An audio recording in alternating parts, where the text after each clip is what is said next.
Alors, nous allons traiter la gestion d'un refuge pour renards, qui est le sujet 12 de l'épreuve pratique de NSI dans sa version 2026. Alors, ce qu'il faut essayer de revoir un petit peu, c'est ce qu'est une classe en Python. Donc, une classe, hein, c'est issu de la programmation orientée objet, ce qui va nous permettre de modéliser des objets de la nature, de distribuer ce qu'on appelle des propriétés. On va définir des propriétés propres à l'objet que l'on veut modéliser. Et nous allons mettre en place aussi des méthodes. Ces méthodes vont nous permettre d'interagir sur les propriétés de l'objet. Alors, quand on crée un objet, ce qui est le cas ici, vous voyez R égale renard, donc renard c'est le nom de la classe, et puis 0 et 6,5 ce sont des attributs de de l'objet que nous sommes en train de créer. Eh bien, on dit qu'on définit une instance de la classe objet. Nous, concrètement, on a défini un renard. Alors, nous avons le mot-clé self. Le mot-clé self, en fait, il désigne l'objet, c'est-à-dire que quand on regarde la classe, on voit ici le mot-clé self. Eh bien, en fait, ce mot-clé self, il va être remplacé ici par le petit r, qui est le nom de notre renard, là, que nous avons instancié. Et donc, on comprend très bien que, vous voyez, si ici le self remplace le R, quand on va avoir accès au nom, on va écrire R.nom. Quand on va avoir accès au poids, on va écrire R.poids. Et quand on va vouloir utiliser une méthode, eh bien, on va écrire R.adulte sans oublier les parenthèses et puis éventuellement les paramètres que l'on devra passer pour que on puisse lancer le code qui est à l'intérieur de cette méthode. Alors, nous avons ce qu'on appelle des méthodes spéciales. Elles sont souvent caractérisées par le double tiret bas avant et après le nom de cette méthode.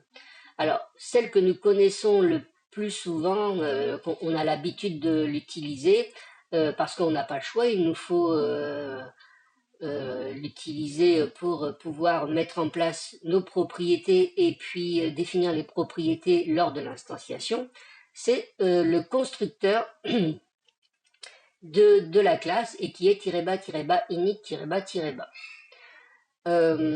Il y a une deuxième méthode spéciale qui est -bas str-bas qui va nous permettre d'appeler directement notre objet, soit avec print, soit avec str, et qui va nous renvoyer la chaîne de caractères que l'on va définir à l'intérieur ici de la méthode.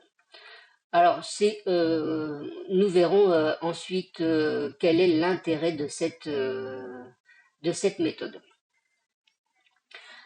Alors, nous allons aussi manipuler lors de ce sujet des fichiers CSV. Donc, il est important quand même de connaître l'acronyme CSV, Comma Separated Values. Donc, ça veut dire que tout simplement, les valeurs vont être séparées par une virgule.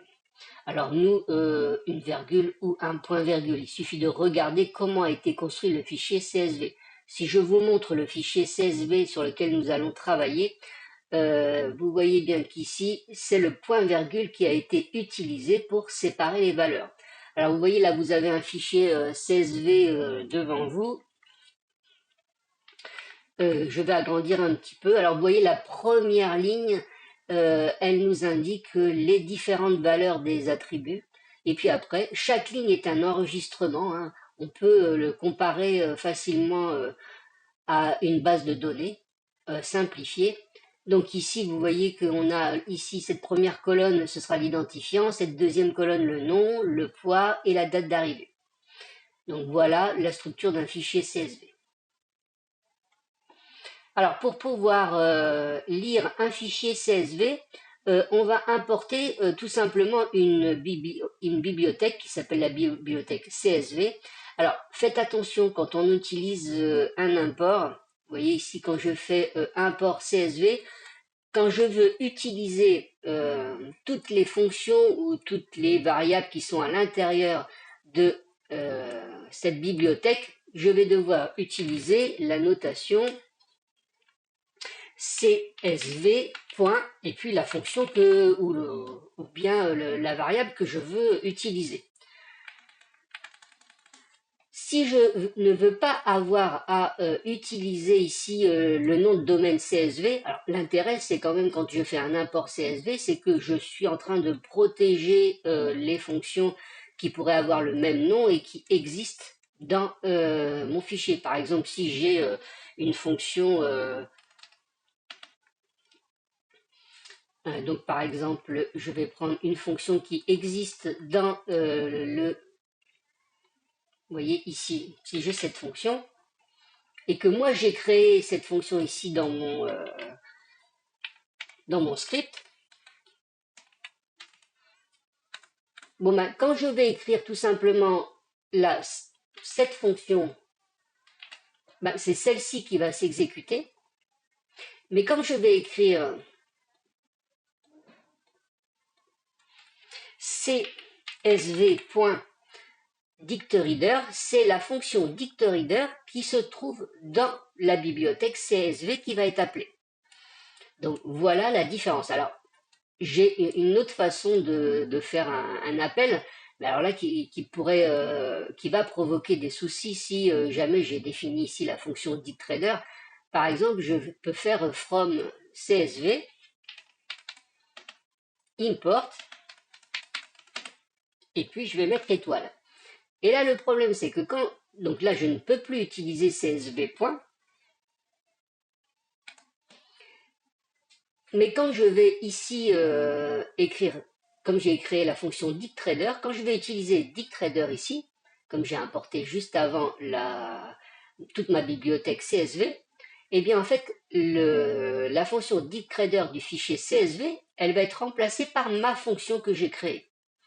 Voilà la difficulté d'utiliser ce type d'import. Donc nous allons garder celui de l'énoncé.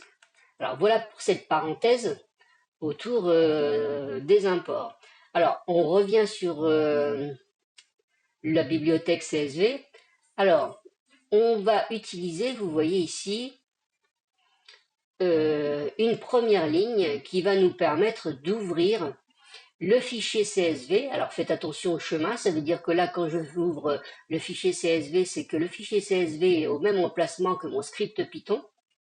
Je vais l'ouvrir en lecture, le R c'est lecture, un W ce serait en écriture, donc ça permettrait de créer le fichier s'il n'existe pas, donc là ce n'est pas nécessaire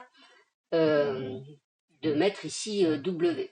Alors ici, l'encoding UTF-8, alors c'est pour permettre, si jamais il y a des accents, vous voyez comme ici, qu'ils soient bien traités. Sinon, nous allons avoir un caractère qui va être traité avec la table ASCII. Et donc ici, on aura des symboles un petit peu exotiques et on n'aura pas récupéré la vraie orthographe du nom. Donc voilà l'intérêt ici de mettre l'encodage à UTF-8. Alors, on va ouvrir ce fichier et puis on va l'ouvrir et en fait avoir accès à ce fichier depuis la variable f. Alors, une fois qu'on a cette variable f qui est créée, nous allons récupérer toutes les lignes ici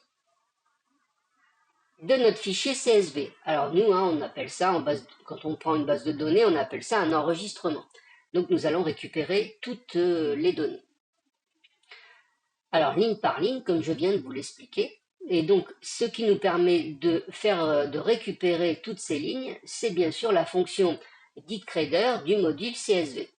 Alors on lui indique, bien sûr il faut faire très attention de lui indiquer la variable qui fait référence à notre fichier, et bien sûr on doit lui indiquer quel est le caractère de séparation de nos données. Donc, vous voyez ici le délimiteur égale la chaîne de caractères point virgule. Pourquoi j'ai écrit point virgule? Ben, tout simplement parce que mon fichier CSV a ces données qui sont séparées par un point virgule.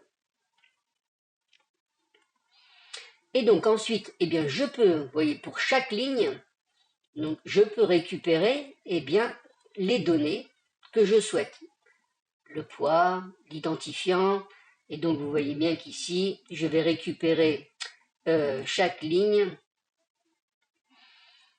Et vous voyez, quand je vais demander à avoir l'identifiant, je vais avoir apparaître 101, le nom 0, la date d'arrivée, je vais avoir la date. Alors attention, quand vous récupérez des données d'un fichier CSV, toutes les données sont de type str.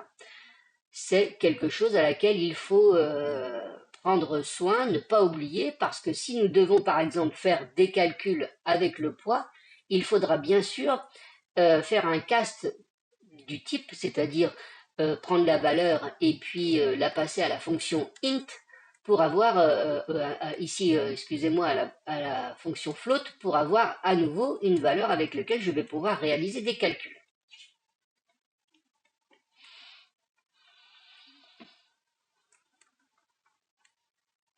Alors, nous allons eh bien, regarder la première question. La première question est assez simple. Vous voyez, on nous demande de mettre en place le constructeur avec les propriétés qui vont être initialisées, identifiant, nom, poids et date d'arrivée. Donc si je regarde ici mon constructeur, vous voyez que le constructeur ici, j'ai les différents paramètres qui sont passés à mon constructeur et maintenant je vais construire les propriétés. Alors bien sûr, pour que je puisse construire une propriété, je dois utiliser le mot-clé self, self.identifiant. Alors faites attention, je vais vous montrer un petit quelque chose qui est important. Vous voyez ici, là, ce sera le nom définitif de ma propriété. Mais ici, ce ne sont que des paramètres. C'est-à-dire que si je veux tout simplement mettre ID, vous voyez là, je mets name, poids, et puis là, je mets date A. Vous voyez, si je fais cette petite modification, eh bien, tout simplement, quand je vais vraiment créer ici identifiant, eh bien, je vais mettre ici ID parce que je veux que quand l'utilisateur va me donner l'identifiant en instanciant un renard, eh bien, la valeur qui va être rentrée, qui va être stockée, qui va être référencée ici par ID, va être ici passée à mon attribut identifiant. Et puis je vais faire pareil ici, vous voyez, je vais faire self.name, nom, pardon, puisque moi je veux que ce soit nom, et puis je vais lui dire qu'il récupère la valeur qui va être passée au constructeur et qui s'appelle name, etc. Donc là, je vais revenir dans un processus classique. Alors, en règle générale, même si ce n'est pas forcément une obligation, j'essaye toujours d'écrire les mêmes paramètres ici que je passe à mon constructeur que le nom de la propriété que je vais définir. C'est plus facile à la lecture, tout simplement. Mais ce n'est pas une obligation comme je vous l'ai montré. Donc là, je vais définir tout simplement self.poids, et c'est le poids, et j'ai enfin self.date d'arrivée, donc date arrivée, et puis ici je vais écrire date arrivée. Et là, j'ai mis en place le constructeur, et donc vous voyez ce que j'ai fait ici, c'est tout simplement, j'ai fait une fonction test. Vous voyez, c'est important de faire des fonctions test, où je vais dire, voilà, si je crée une instance d'un renard qui aura pour identifiant 101, nom 0, poids 6,5 et puis date d'arrivée dans la zone cette date, eh bien normalement quand je construis ce renard à partir de la classe renard, vous voyez comment j'ai mis en place, eh bien si je fais assert.identifiant, ça doit me renvoyer 101, r.nom ça doit me renvoyer 0, r.poids ça doit me renvoyer 6.5, r.date d'arrivée ça doit me renvoyer la date d'arrivée que j'ai mis en place. Donc ici, si j'exécute mon code, je vois bien que tous les tests sont valides, donc c'est que j'ai correctement défini ici les attributs de ma classe renard. Alors, pour la deuxième question, on nous demande d'écrire le code de la méthode str de la classe renard qui renvoie une chaîne de caractères au format précis. C'est-à-dire qu'il faut absolument que ce soit formaté de cette façon. C'est-à-dire que là, ici, je dois récupérer l'identifiant du renard, ici son nom, et ici la date d'arrivée. Alors, comment on fait ça? C'est assez simple, on fait ça très simplement. On va utiliser ce qu'on appelle une f-string. Donc, si vous regardez, moi, j'ai fait une petite erreur ici. J'ai carrément mis la solution dans le premier code, qui est ici. Mais je vais le passer ici. Donc, voilà. Essayez de faire attention. Vous voyez que moi, j'ai fait une petite bêtise. Ici, j'écris arrivé. Vous voyez, et là, j'ai oublié mon « et ». Donc, n'oubliez pas de mettre ici le « et » pour que ce soit cohérent. Alors, une fois que j'ai mis en place, une f-string. Alors, ce qu'il faut bien se rappeler, c'est qu'il faut mettre un petit f ici, qui va permettre à Python d'identifier qu'il y a des caractères et des variables qu'il va devoir récupérer et puis ici interpoler. Donc ici, comment j'interpole une variable? Vous voyez, je prends le nom de la variable et ce qu'il ne faut pas oublier, c'est d'écrire self.identifiant parce que je veux bien récupérer l'identifiant du renard que je vais instancier. De la même façon pour le nom, de la même façon pour la date d'arrivée. Et ces variables, vous voyez qu'elles sont entre accolades. Une fois que j'ai réalisé cette interpolation,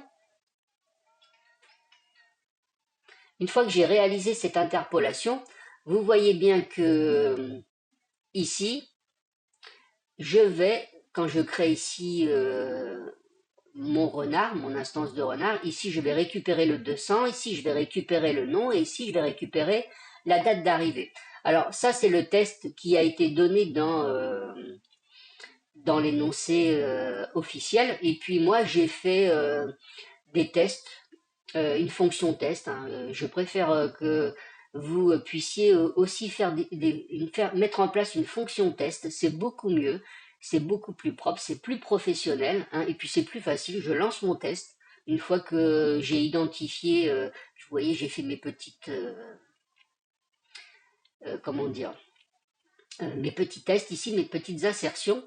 Alors vous voyez que quand je vais faire print renard 1, eh bien il va regardez si la méthode spéciale str a été créée et puis il va vous générer la chaîne de caractères. Alors je vais vous montrer.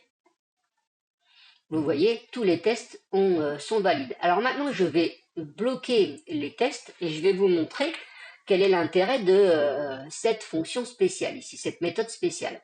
Donc si je viens la bloquer, donc je vais tout simplement couper le code. Et je vais vous montrer ici, si je n'ai pas cette fonction str et que je fais un print de renard, eh bien, regardez ce que ça donne. Je récupère, vous voyez, l'instance, c'est-à-dire, il me dit que voilà, j'ai créé une instance de renard et que cet objet qui a été créé a été placé en mémoire à cet endroit. Voilà l'information de base qui vous est envoyée. Ce qui peut ne pas être intéressant pour vous si vous voulez gérer vos renards. Donc ici, en mettant en place cette méthode spéciale, eh bien c'est moi qui décide de l'affichage quand je vais utiliser print ou alors quand je vais convertir mon renard en str. C'est cette chaîne de caractères qui sera renvoyée, comme je vous l'ai montré précédemment.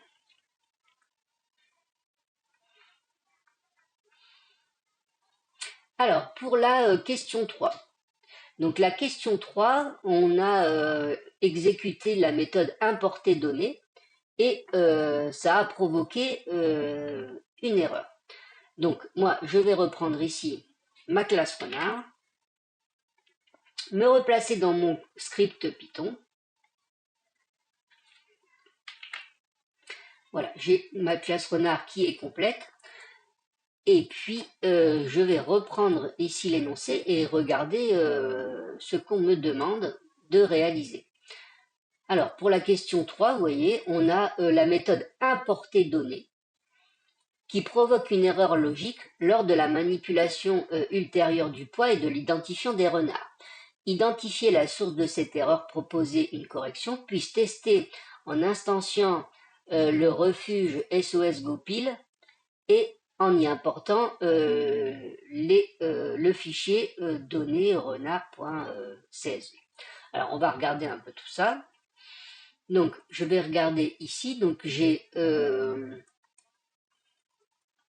là ici refuge, init, recueillir, lister peu corpulent, pourcentage et importer données. Voilà la méthode qui nous intéresse. Donc, on va regarder un petit peu. Alors déjà, on voit bien que c'est une méthode qui fait partie de la classe refuge. Donc, vous voyez, on a une classe qui va nous permettre de gérer les refuges des renards. Et donc, je dois importer les données, et donc je vais regarder quelles sont les données qui vont être importées. Donc là, ici, je vais écrire le nom du fichier. Je vais bien l'ouvrir en utilisant, vous voyez, la bibliothèque CSV. Je vais récupérer chaque renard. Et ici, je fais renard égale, et là, vous avez vu, je suis en train d'instancier un renard. D'accord, donc j'ai ID, nom, poids, date d'arrivée. Donc pour chaque enregistrement, je récupère toutes les données et puis je crée une instance renard que je vais placer. Vous voyez là, eh bien, je vais la passer en paramètre à la méthode recueillir. Donc self.recueillir. Donc je vais regarder la méthode recueillir. Donc la méthode recueillir, elle est ici. Donc ici, c'est écrit self.listerenard.append et puis je passe le renard. D'accord? Donc maintenant, on va essayer de regarder ce qui se passe. Donc, on importe les données et ça provoque une erreur logique lors de la manipulation ultérieure du poids. Alors, pourquoi ça va provoquer une erreur de logique quand on va manipuler le poids? Alors, on en a parlé juste avant et je pense que vous avez compris. C'est que vous voyez ici le poids. Quand je vais le récupérer, je vais bien sûr venir l'extraire du fichier CSV et ce 6.5 ne va pas être un flottant, il va être tout simplement une chaîne de caractères. Donc, si je veux pouvoir faire des calculs, des comparaisons en fonction du poids, par exemple, si je veux ranger, je veux ordonner les renards du plus léger au plus lourd, eh bien, je ne vais pas pouvoir réaliser ça correctement parce que tout simplement, ici, le poids est récupéré comme une chaîne de caractères. Donc, la seule chose que je dois faire ici, c'est bien sûr lui dire que je vais récupérer le poids, mais je vais le caster en float. Voilà pour la question numéro 3. Alors, je vais essayer de réaliser ce qu'on me demande. Donc ici, je vais tenter d'instancier le refuge SOS GoPil. Donc là, moi, je vous conseille quand même, quand vous avez le fichier ici. Alors, ce n'est pas une obligation, mais c'est quand même beaucoup mieux si vous mettez en place cette condition. Elle vous permet d'exécuter du code. Le code va s'exécuter, sauf si vous utilisez ce fichier comme une bibliothèque. Le code qui sera après ce if ne sera pas pris en compte. Alors, je vous l'ai déjà expliqué dans des précédentes vidéos. Alors maintenant, je vais instancier. Donc ici, SOS GoPil. Donc, il n'y a pas de nom particulier ici, donc c'est moi qui vais écrire SOS GoPil. Je vais mettre en place le refuge. Et bien sûr, il s'appelle SOS GoPil comme l'énoncé le précise. Donc, je regarde quand même ici, vous voyez, le refuge, c'est ici le nom, l'adresse et la liste des renards. Donc, il me faut le nom et l'adresse. Donc, dans l'énoncé, il faut que je regarde où se trouve, quelle est l'adresse de ce refuge.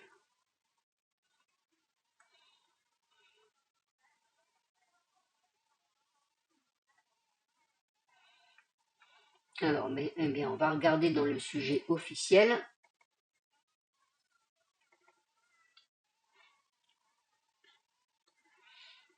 Voilà. On récupère le sujet officiel. On va regarder, puisque comme j'ai fait quelques modifications, on peut passer à côté d'une information que j'ai peut-être omis.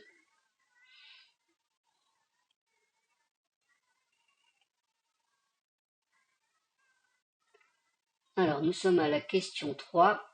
Et voilà, vous voyez, 12 rue de la Forêt, que je n'avais pas réinjecté dans mon code. Et donc ici, j'ai bien l'adresse. Vous voyez, il faut bien vérifier si vous avez bien renseigné tous les paramètres pour construire l'instance de votre classe, ici le refuge. Donc voilà la première partie. Et donc ensuite, je dois donc importer les données. Donc on va faire toute cette manipulation. Donc importer les données, c'est tout simplement appeler cette méthode sur notre fichier qui se trouve bien sûr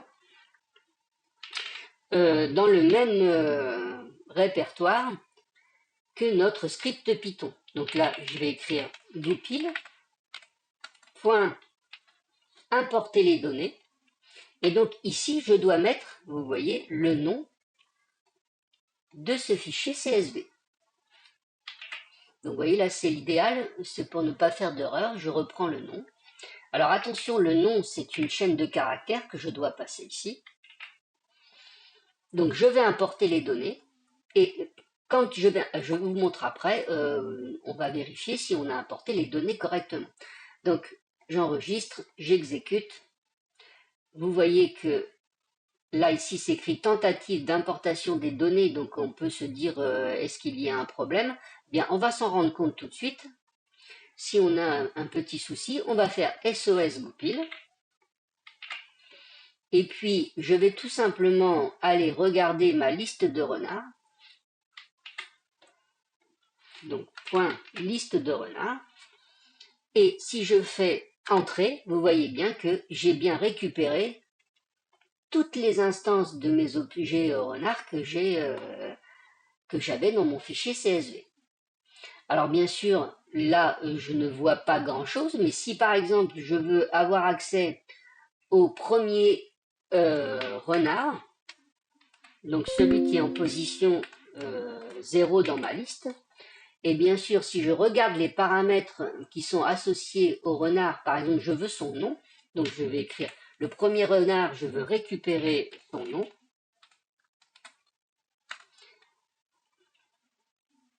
Alors, moi, j'ai une erreur.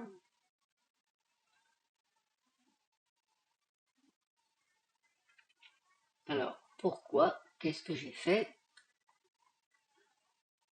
Donc, renard. Oui, non, j'ai écrit n'importe quoi. Moi, je veux récupérer son nom. Zorro. Donc, vous voyez, là, j'ai fait une bêtise. Hein, j'ai cru que j'étais dans un dictionnaire. Donc, je récupère le nom. Je peux aussi récupérer son poids. Vous voyez, je récupère bien son poids. Et là, vous voyez que j'ai bien récupéré le poids sous la forme d'un flottant. Alors, bien sûr, vous voyez ici, je vais avoir des calculs qui vont être réalisés. Et donc, si je n'avais pas fait cette conversion, j'aurais certainement eu des problèmes hein, quand je vais essayer de gérer la corpulence du renard. Hein. Alors ici, on regardera hein, lister corpulence. Vous voyez ici, quand je vais faire renard.poids, plus petit que 6.0, si j'avais laissé ça en chaîne de caractères, j'aurais eu ici la génération d'une erreur, puisque je n'aurais pas converti à l'importation des données le poids en flottant. Donc maintenant que nous avons fait cette question 3, nous allons regarder la question 4, donc analyser la corpulence et justifier le pourcentage. Alors, exécuter les deux méthodes d'analyse de la corpulence sur l'instance du refuge, justifier le pourcentage obtenu en isolant et en affichant le nombre de renards peu corpulents par rapport au nombre total de renards hébergés. Alors, eh bien, on va déjà faire cette manipulation. Donc ici, vous voyez, j'ai listé les corpulents et puis pourcentage des corpulents. Donc moi, c'est ce qu'il me faut ici. Il me faut utiliser cette méthode. Donc, par exemple, ici, je vais tout simplement, une fois que j'ai tout importé, je vais utiliser cette méthode. Et donc, je vais écrire que je veux le pourcentage. Pourcentage corpulent, donc ça, c'est une méthode de mon chenil de mon refuge que j'ai créé. Si vous regardez, je n'ai pas de paramètres à passer à la fonction. Ça, c'est le self. C'est celui qui va être identifié ici. Et puis ensuite, je peux faire un print de pourcentage.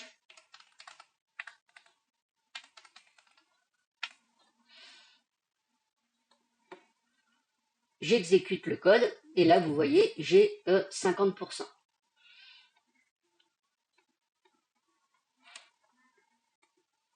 Alors, pour cette dernière question, ce que je fais tout simplement, c'est créer la liste des renards qui sont peu corpulents et qui sont dans le refuge SOS Goupil.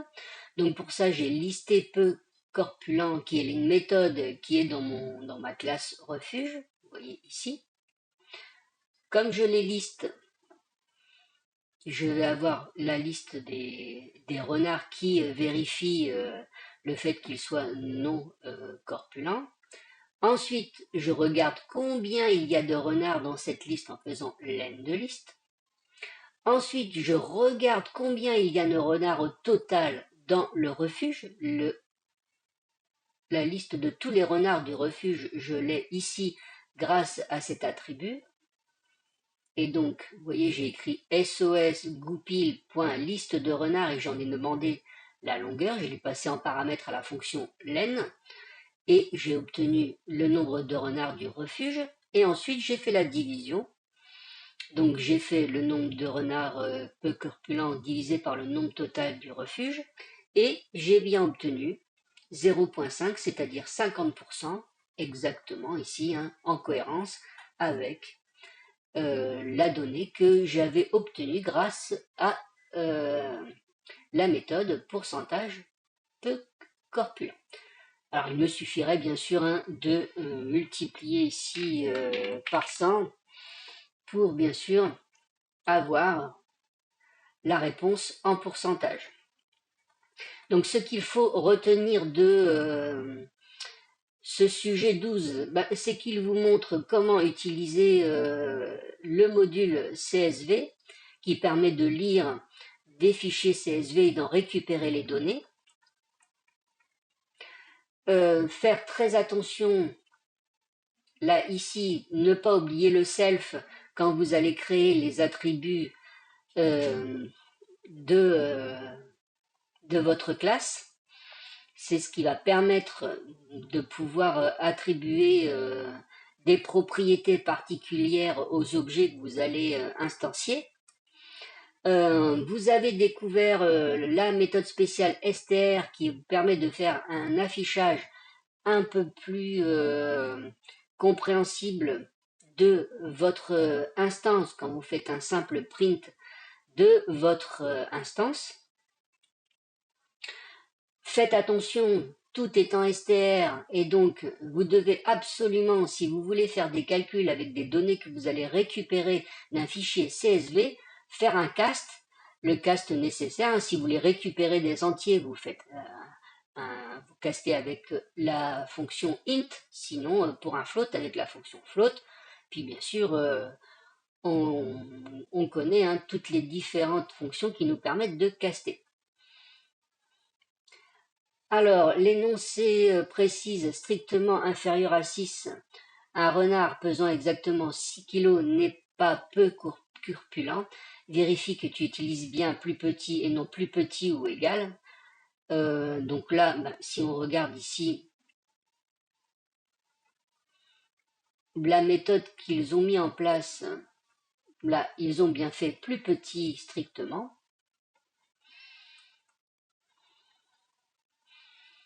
Voilà, faire attention quand vous appelez une méthode. Souvent, on oublie, quand c'est une méthode, on oublie les parenthèses. N'oubliez pas qu'une méthode, c'est une fonction. Donc, n'oubliez pas ces parenthèses. Seules les propriétés n'ont pas besoin de parenthèses puisque ce sont des variables auxquelles vous voulez avoir accès. Et voilà, nous avons fini de traiter ce sujet numéro 12. À bientôt.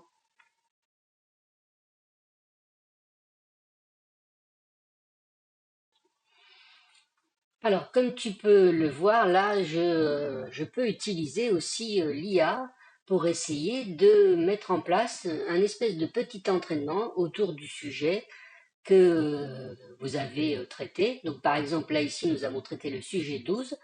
J'ai mis l'énoncé complet et puis le fichier, le script Python, mais entièrement complété. Là, j'ai réalisé le sujet. Et je vais demander tout simplement à Claude, moi j'ai décidé de prendre Claude, de lui demander si il peut me poser des questions comme celles que je pourrais avoir le jour de l'épreuve. Donc je lui envoie cette requête, je vais attendre qu'il me pose des questions et puis c'est parti. Vous voyez, explique-moi à quoi sert le paramètre self dans un constructeur Python, pourquoi est-ce obligatoire. Eh bien là on peut dire le self représente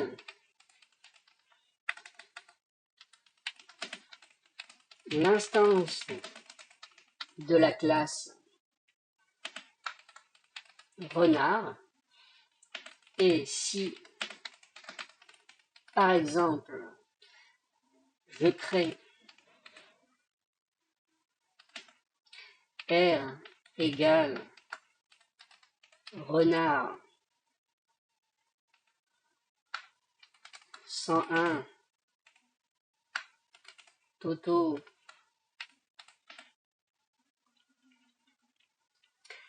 6.5 et puis date d'arrivée, alors je ne sais plus dans quel format c'était, mais je vais écrire 22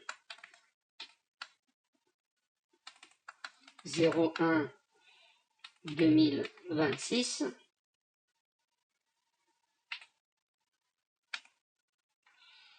Et le self sera alors la variable R. Je regarde ce qu'il me répond. Très bonne réponse, c'est exactement ça.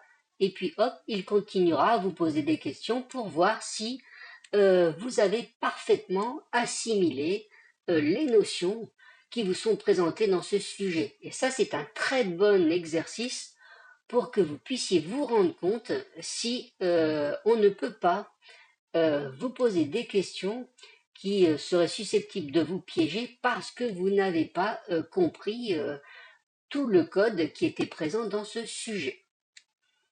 Bon courage pour vos révisions.